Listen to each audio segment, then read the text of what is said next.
He's the one that got me started. Started on a fervent investigation that brought her to me. Catherine Fitzpatrick is gesturing at her serene 17-month-old tinkering with Legos on the kitchen floor. She was mapping out the family's finances for the next few years when she learned Owen would be eligible for transitional kindergarten or TK in a couple of years. If the Fitzpatricks didn't live in Del Mar, that is. So I called our school district and asked about where TK is hosted, and they said they don't have the program anymore. They had gotten rid of it in 2015. Del Mar Union discontinued TK because whereas most districts get help paying for state-mandated programs, it doesn't. Del Mar, along with Encinitas and Rancho Santa Fe, are some of the privileged few districts in California that bring in so much property tax revenue, the state asks them to fend for themselves.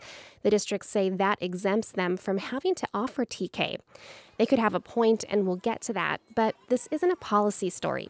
This is a story about the lengths a parent can go to influence policy. So back to the Fitzpatrick's kitchen.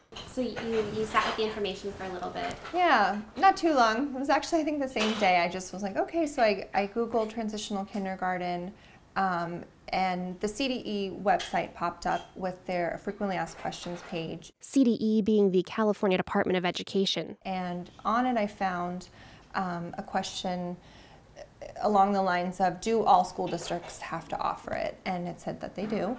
And it said, regardless of funding type.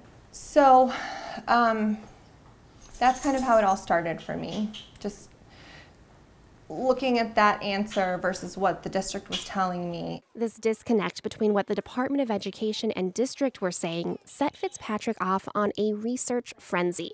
I guess maybe there was a point in my mind where I thought, oh, you just read this information, but you don't bother, connecting with anyone about it. You just kind of take it for what it is, and then you just close the chapter and leave it at that. But for whatever reason, I just wanted to hear an explanation, I guess. She called the CDE. She sent an email to Assemblyman Todd Gloria's office. And I did have to call several times. She called State Senator Tony Atkins' office. I reached out to some law professors at Berkeley and Stanford. And just before speaking at a school board meeting, I spoke with a woman at Parent Voices. Mary Ignatius is an organizer with the statewide nonprofit Parent Voices. It helps parents advocate around childcare issues.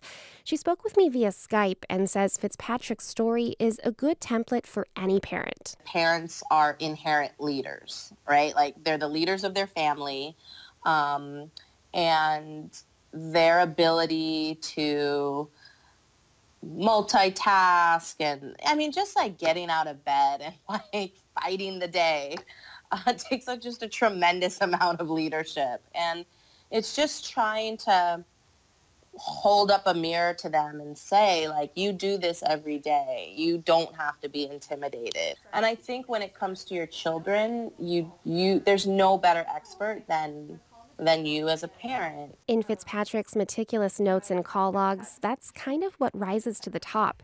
The expected experts, the lawmakers and lawyers, tell her the law on which districts must offer TK is so unclear she'd likely need a judge to untangle it.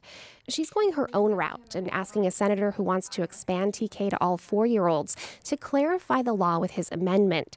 We'll continue to follow her process and let you know what happens.